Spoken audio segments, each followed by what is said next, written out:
Paul Ogletree back here at the pub in the Gulch. We got Atlus in the house. Let's go check it out. What a year you're going into, right? First full-length album on the new label you just put out in March. Man, rolling into 2026. Tell me about it. Well, one, it's my favorite album I've ever released. Okay. Just like the writing, the amount of work we put into it. I don't think I've ever put this much work into a project, and I think I work hard.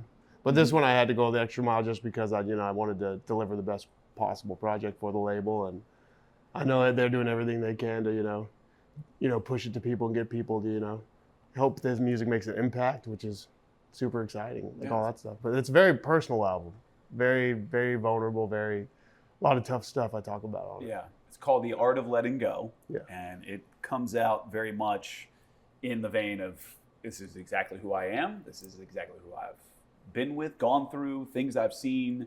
This is the whole vein of my life. Feels like you're just kind of bearing your soul to the world here, which is important, which is awesome. That's Come throw stones at me. Yeah. Just kidding. I'm an open book. No, but this is awesome. I mean, tell me about kind of the song choices, how you got down to this track list, kind of the inspiration behind the whole thing. First, just always writing. So just like any special songs I had for a little while, I was waiting for the right deal, and I was like, let's hold off on those and save them for a project that just is undeniable. But then I think just, how do I talk about something different? Because I have so many songs out. Like independent, I released about 90 songs. Mm-hmm. So at some point, it's like, what haven't I wrote about? Because at some point I get into the point where I was just writing the same song. I was like, I want this to be different. And, I haven't really dove into my childhood. My manager was saying, he was like, look, think about like your childhood and just write a bunch of song titles, And I remember just writing 15 song titles. Some of them were a little wacky, a little crazy, but one of the ones on that was Secondhand Smoke, which is what starts the album. But it's just like those things that like connect me to the trailer park, the way I grew up, poverty and all that. And, Baby Mama with my mom, and that was another one. I mean, there's just so many. It was just kind of like, how do I talk about a new thing that I haven't talked about? On top of, Art of Letting Go, which is, losing my sister to addiction. And I had been running from that song for a while. So when we finally wrote that one, it was like, okay, I think nothing's going to be harder to write about than that one. So it made it easier to write about the other stuff. Yeah. So you mentioned that you've obviously had these things happen in your life, the things that you've gone through from there. And you said, hey, I'm going to put these on a record. This is raw. This is real. This is maybe not the most, day drinking, fun, summertime type of songs. And the record label said, cool, we love it. Let's put it out there. Yeah, I think they just enjoyed, it was raw, it was intense, and I think they like that. I think they like that it's just authentic to who I am, and when I talk about some of these songs and like you meet my mama and then you hear about like my childhood and how poor we grew up and how she was working 2 full-time jobs, raising 3 kids. You listen to Baby Mama and you're like, okay, and you kind of tear up, especially when you meet Mama, you're like, oh, she's just an angel. Mm-hmm. And like, but I mean, it is pretty sad, it's a different type of drinking. It isn't a fun drinking song, but people drink for other reasons than fun. Sure. I don't know if it's healthy. I don't know if we're healthy drinking to this album. Who are we to judge drinking Guinnesses at 9:30 in the morning, right? I mean, whatever. But it's, like you're saying, it is real, it's raw, and that's important, right? I mean, you've got, like you say, you've got these other independent songs that are maybe a little more happy, a little more upbeat, more, I guess, positive subjects, but that's not always the truth, right? That's not exactly where you came from. That's not where everybody has come from. Yeah, I think I've always connected to music because I think I'm always a little on the sad side. I've always connected to music that challenges me to go through something, to deal with something I'm going through, which is why I want to make music that challenges people to like face the things that they're avoiding. And those were things on this project I was avoiding. Challenges people to face the things that they are avoiding. Well, if that's not country music, I don't really know what is right there. Okay, love it. So going into the rest of the year, so the album is out now, which buy it, share it, stream it, all of the above. But going into the rest of the year, what are the plans? What is kind of on the horizon? Are we going to get down the road? Are we going to continue writing? What's the plan? Been writing. Already had a couple of writes this week. So I mean, grind never stops. Sure. We have a tour coming. We're opening for Russell Dickerson for 4 shows, which is incredible. Mm-hmm. Shout out to Russell, and we have our first single at Country Radio, and I think we're getting close to the top 50. So kind of seeing where that goes, and just that's something I've never experienced in my life, which is I'm pretty pumped about. Yeah. Being on Country Radio. What is that feeling like where you're like, oh, this, like, you can, at some point you can, yeah, okay, cool, you can look up your songs on YouTube, Spotify, whatever, but to hear it in the car, on the radio, you're like, oh, that's me. Like, I made this, I put this out, my art is out there. What's that like?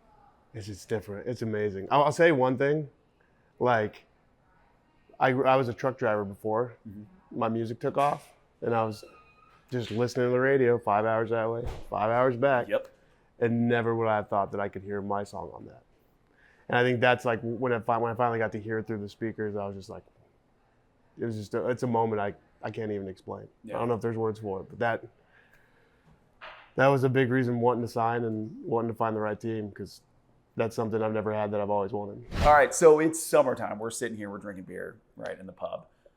If you're on a boat, you're on a beach, you're hanging out, all right, summertime in the sun, what are your top 3 drinking songs?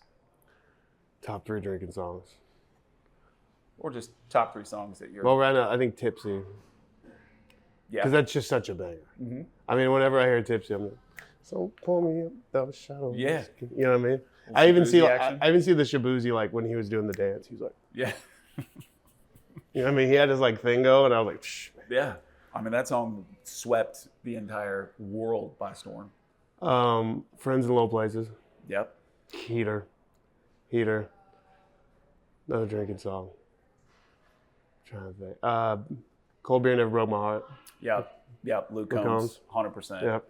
That's a good one too, because you can be in the best mood or the worst mood, and that song is going to hit. Yeah. Every single time. It's never not hit for me. Yeah, I mean, the lyrics are right there. Yeah. I mean, it's right now. I mean, it's, yeah. I feel great. Yeah. All of a sudden, everything is fine. Right. Yeah. Everything's cool. We're having a couple of creamy pints at the pub. Right here. It's so almost good. 10 in the morning. Yeah. So I need to drink Guinness more often.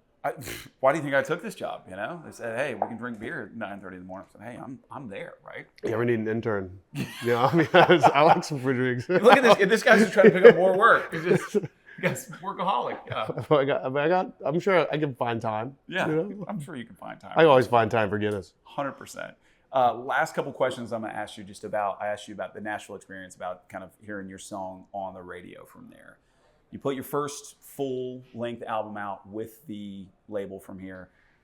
How do you get to, like, okay, well, I've heard my songs on the radio, I've put out this album, like, not to say that that's enough, or not to say that you're not always chasing mood, but how do you find yourself being like, cool, we got to keep going, like relishing in, this is awesome, I'm doing so much, but also what's next? Like, I have so much more to do. How do you find that motivation? Yeah, I think you just, one, if you really want to do, I don't know, I think one, your like peers are doing it, right? So when you see the other artists around you that are crushing, that you love doing it, you know you can't like slow down, and you have to keep going at it, because the difference between them and you typically is that they're just putting the work in. Mm-hmm. So, but I also think that you can't rush it, because it happens when it happens, and you don't want to get to a place where if something doesn't work right away, you're just out on it, because it's all about consistency. It's a marathon. So if you give up on it, it's not going to do you any good either. So it's just staying consistent, and just, you know, maybe for me, it's like building a system in my head. Yeah. You know, certain amount of TikToks a week. So, you know what I mean? It's a numbers game. No, I mean, it's a numbers game, right? It's at some point, something will break through, something's going to hit, right? I mean, you're basically trying to beat down a wall, however many swings of a hammer that takes, however big the hammer is, whatever, how much energy you have, like, cool, you're constantly trying to break down it's like, that wall. Like throwing darts at the wall. You're just trying to get one to hit. Yeah. And it took me, like, for my first record to take off, it took me about 97 YouTube uploads. Wow. I think finally one went, and I was like, oh, and then it didn't happen overnight, because I worked a long time for it, but it did happen overnight. Yeah. Like when it happened, it was like, oh, the growth was exponential more in this 24 hours than the last 3 years of my life that I've dedicated to it. Yeah, three years to have one overnight success video, right? That's what people don't understand and appreciate, is that, okay, you can say like, oh, this was an overnight thing, but like, it was 3 years of doing it at night, overnight trucking, right? So that's the thing from there. And then that was 2020, and now it's 20. So that's 6 years from there. I've released so much music. Yeah. So if you're watching this out there, no matter what you're doing, keep going, keep doing it. Keep doing it. You never know which one. Keep doing it. Keep drinking beer at 9:30 in the morning. You know, whatever it is. So whatever it takes. Whatever it takes. Whatever it takes to reset. Whatever it takes. 9:30 beer. Whatever it is. Right? We got Atlus here, CountryLine TV in the pub. I guess we're gonna finish these. See if we can split the G one more time. Right. Appreciate the time, brother. Thank you. Cheers. Appreciate you.